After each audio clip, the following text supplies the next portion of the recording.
Domestic violence doesn't discriminate, not at all. It touches everybody's life. I even have family that has been affected by domestic violence.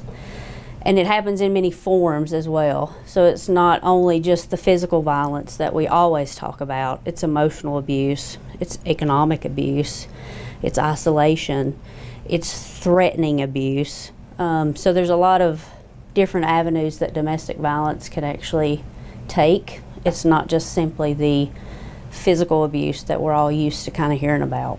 A victim can be anybody, right? As well as an abuser. But when we say domestic violence and we talk about victims, we're talking about people that are either currently married or previously married. We're talking about people who are cohabitants, maybe they just live together. We're talking about people that are dating or in some type of boyfriend-girlfriend relationship or a sexual relationship. We're talking about anybody that's blood related or adoptive related. We're talking about anybody that may be a current or former relative by marriage. And that's any adult or minor child that's fits in any of those categories. That's typically what we label or what we can call a victim of domestic abuse. When you think about domestic violence, you only think about maybe an adult female, and that's not the case. We have male victims. We have, it doesn't matter if you're heterosexual or trans or, anybody can be a victim. So child abuse, that's domestic.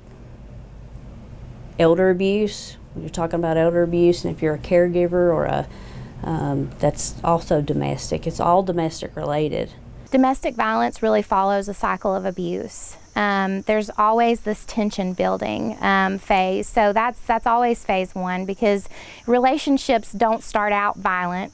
Relationships start out like any other relationship. There's courtship and there's reasons why these folks are drawn to one another and they fall in love and things like that. But then there's this tension building stage that starts, and that's when the victim feels like they really have to walk on eggshells. Like the abuser starts to get really short with them. Problems that weren't problems before all of a sudden become issues.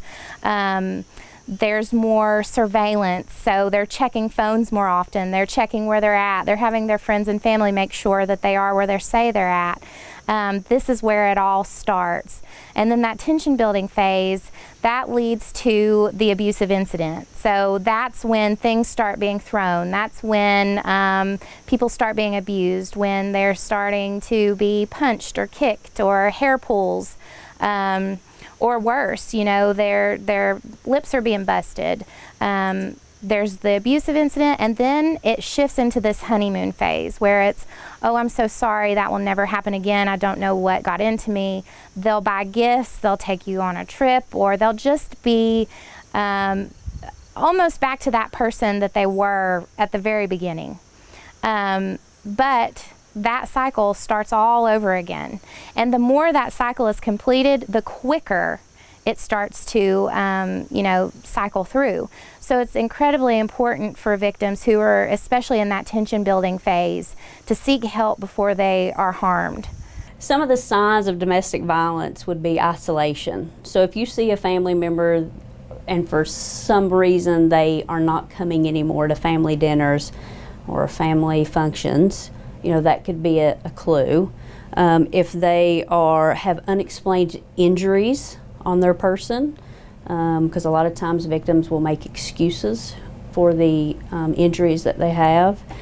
If they may have an increased level of anxiety or depression, that's always a clue of something going wrong within the family network. If their clothing, they might try to hide places on their body that would normally contain injuries. But I would say, domestic violence is also, it affects your mental health as well. So just be on the lookout. Like if somebody has a different change in, their thought process or the way they do things or the way they interact with the family, that's always red flags.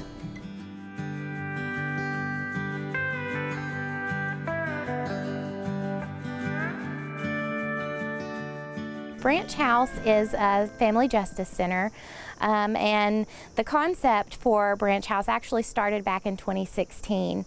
Governor Haslam saw that there were only 3 or 4 family justice centers in the whole state of Tennessee, and looked at Sullivan County and said, this really needs to be the next place in Tennessee that needs a family justice center. And so District Attorney General Barry Staubus and some local lawyers got together and really spearheaded securing the funding for Branch House. And so we opened our doors in May of 2018.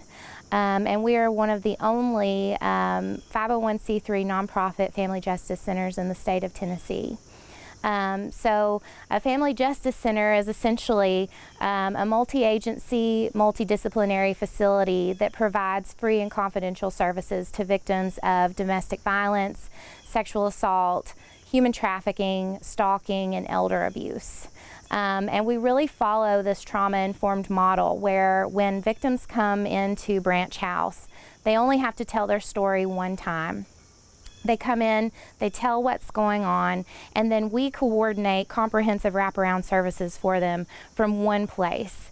And so we actually partner with over 40 local and national agencies that help provide services for victims. And we have 5 in-house partners that provide services on site. So our in-house partners are Abuse Alternatives, Frontier Health Safe House, YW Cares, Legal Aid of East Tennessee, and Ballad Health. And some of the services that our clients can receive here, we have an on-site therapist that does counseling with our clients. We have partners who can help with orders of protection and court advocacy. We can help refer to emergency shelter and temporary housing.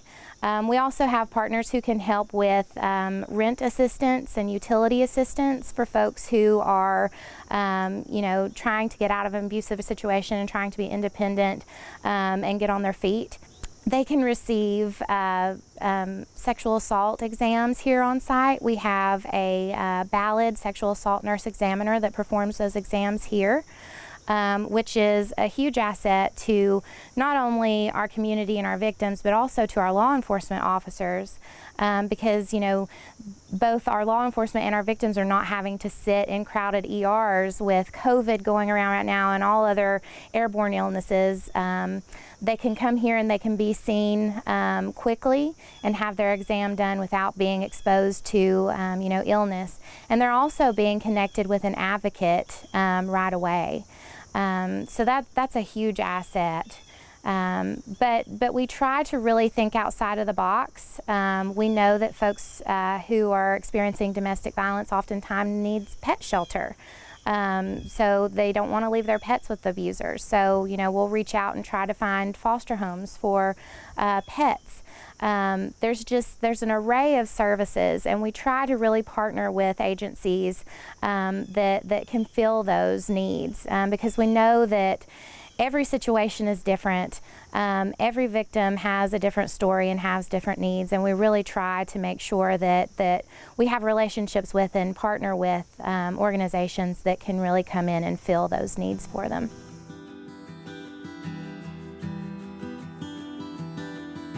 So about 3 years ago, we actually developed the YW Cares program, which is our victim advocacy program for young adults ages 17 to 24. So we're non-gender specific, but we provide advocacy, crisis response, safety planning, as well as self-care practices for young adults who've experienced things like domestic violence, dating violence. Maybe they even grew up and witnessed those kind of activities in their home. Maybe they're in an unsafe relationship now, maybe they're dating and they're in an unsafe situation. We're able to respond to all of those crimes and those victimizations and provide immediate support 24/7. So that's what we provide through the YW Cares program. We love education here. We're always doing something every single month, and specifically during the month of October for Domestic Violence Awareness Month, we are hosting our Week Without Violence. We've been doing it for about 20 years through the YWCA. So this year we're actually partnering with some great agencies, so the Branch House Family Center, The Children's Advocacy Center of Sullivan County, as well as ourselves, will be offering different education. We're doing it all via webinar this year, and it's all free for the community. But it's focused around domestic violence, even child abuse, learning how to identify and report that. In the state of Tennessee, we're all mandated reporters. So even if you suspect child abuse, what do you do with it and how do you make a report about it? So we're going to talk through that. And then we're actually doing on that Friday, it's October 22nd, we're actually doing a Crimes Against Young Adults webinar through YW Cares. So again, focused on those young folks and what they need and what we can do to help them. And then we're also partnering with the Bristol, Tennessee Police Department to do a women's free self-defense class. So that'll be hosted between the YWCA and the Bristol, Tennessee Police Department. So if anyone's interested in that class, they can contact YW Cares and we can get them registered. But all the information will be on social media and on the YWCA website. I believe we're very fortunate in this area to have a lot of very passionate and very well-trained groups that work together on a daily basis, literally 24/7, to ensure that when someone's in an unsafe situation or they're trying to leave or maybe they need to make a plan to leave, we can all partner together to figure out a plan for them. And it's not only in that moment of crisis, but it's ongoing, right? So it's not just at 2 a.m. they need to leave and that's the only service we can provide. We provide ongoing services to help them find housing and employment and stability for their family. So we can come together to provide those ongoing services, which I believe is a great benefit, right? We all need support, not just for a moment, but potentially for a lifetime, and that's really what we're here to do.